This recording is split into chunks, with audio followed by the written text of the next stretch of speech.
All right, so here's the 10:15 update with the latest advisory. Some of this information just coming in a few moments ago. So let's talk about Tropical Storm Hanna. You can see here the latest position and forecast track.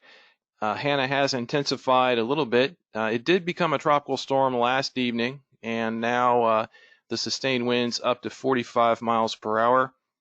Notice also the track continues to trend a little bit farther to the south. And another change, notice the tropical storm warnings in effect along the blue area there on the coast, basically south of San Luis Pass, all the way down across the rest of the Texas coast. The tropical storm watch that had been in effect farther up the coast, including Galveston Bay, that has been dropped.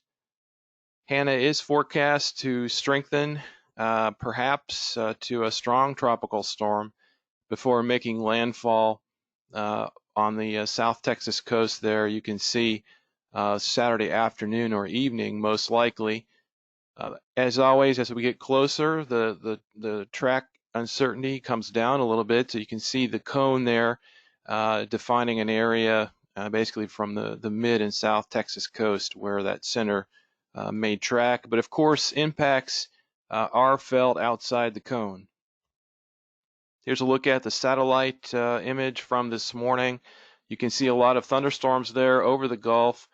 The circulation from Hanna is sort of in the northwest sector of this cloud field here. A lot of thunderstorms out there, still slowly organizing.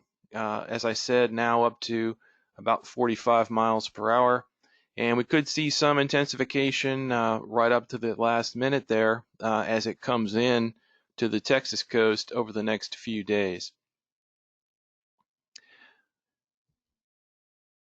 As far as impacts to our forecast area, which basically extends from Chambers County down to Matagorda County and Matagorda Bay, this is mainly a rainfall event for us and certainly some marine hazards as well.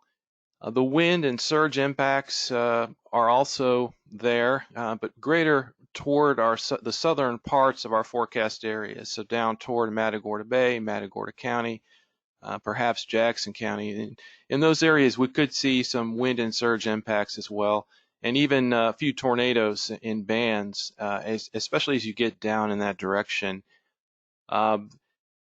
There is the possibility of some localized river flooding also, especially the Lavaca, and Katie Landry will speak a little bit more to that at the end of the call.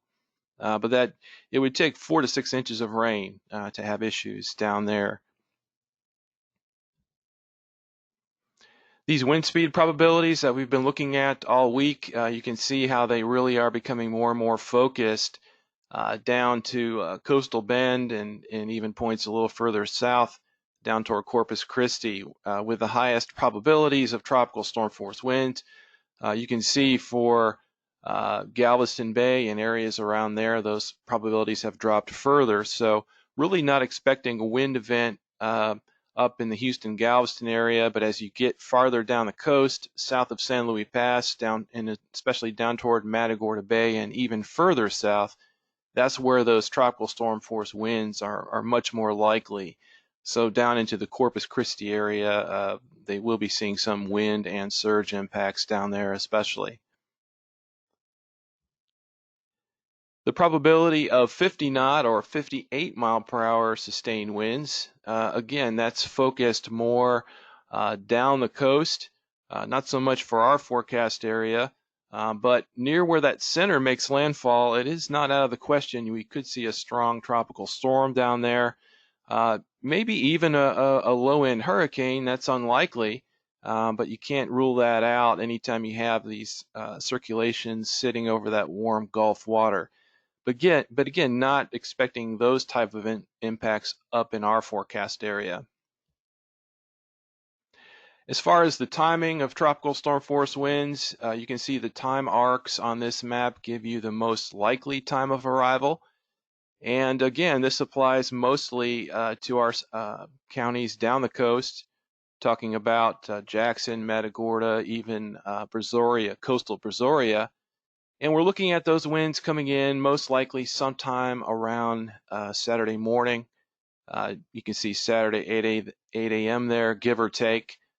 Could come in even a little bit earlier Friday night, but that's the latest thinking there on timing for the tropical storm force or gale force winds. Then the rainfall, you can see this is maybe just a shade lower as far as storm total rainfall than we looked at yesterday afternoon. We're looking at 2 to 4 inches for the coastal counties on average, 1 to 2 farther inland. But the caveat in significantly higher amounts down closer to the center track.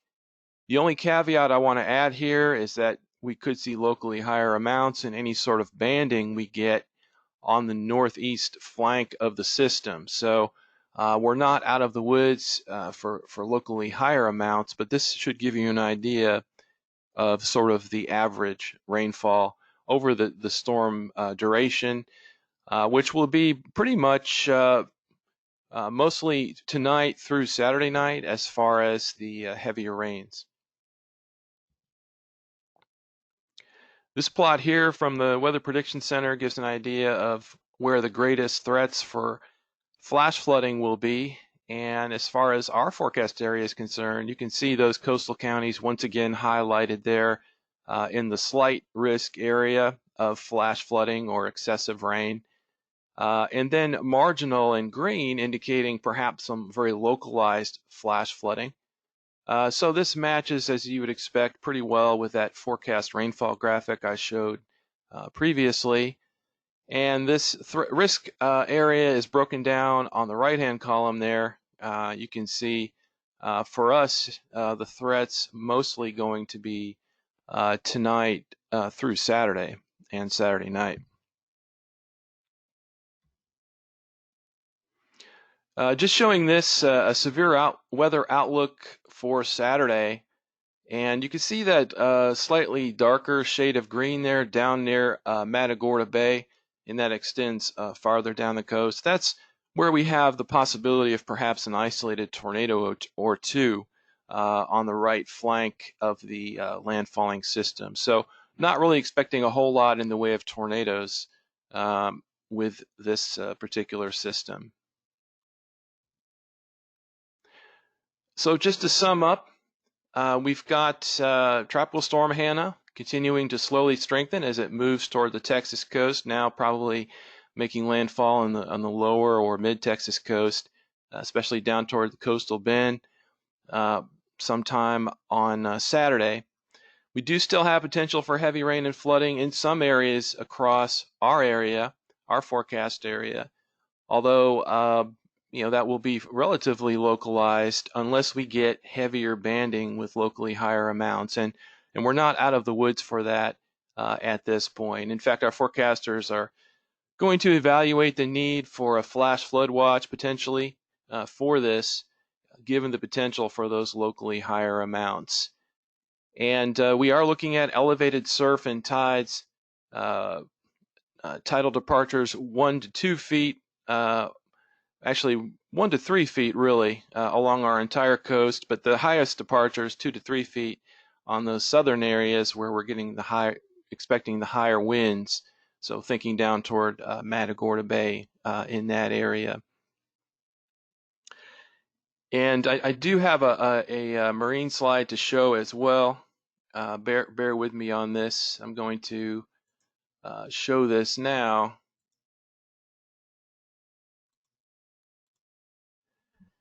This gives an idea of some of the winds and seas especially. And you can see that bullseye of high seas, perhaps up above 10 feet as you get south of Matagorda Bay, closer to the track.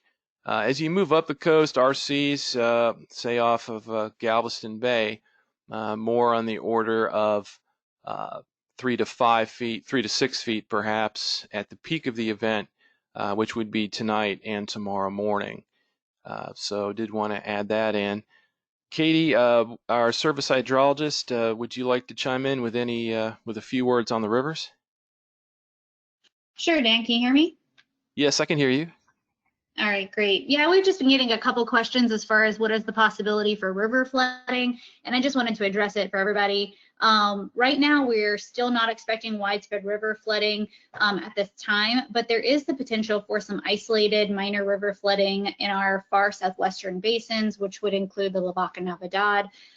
Basically, we took a look at the models, and we're looking at, in order to get minor to moderate river flooding on the Lavaca Navidad, you would probably need about 4 to 6 inches within a 6 to 12 hour time frame, which is slightly more than what we're currently forecast.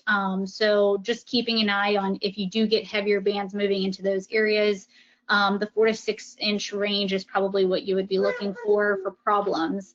Lower end values for some of our more sensitive sites like West Mustang Creek or the Trace Palacios, and then higher values of maybe 5 to 6 for the more main stem rivers like Lavaca and Navidad rivers. Outside of that, we just kind of need to keep an eye on where we have typical problems and isolated higher totals, especially where those bands move in. But at this time, I'm still not expecting widespread river flooding. If you guys have any specific questions, I'll be happy to take them, but just wanted to keep you guys in the loop.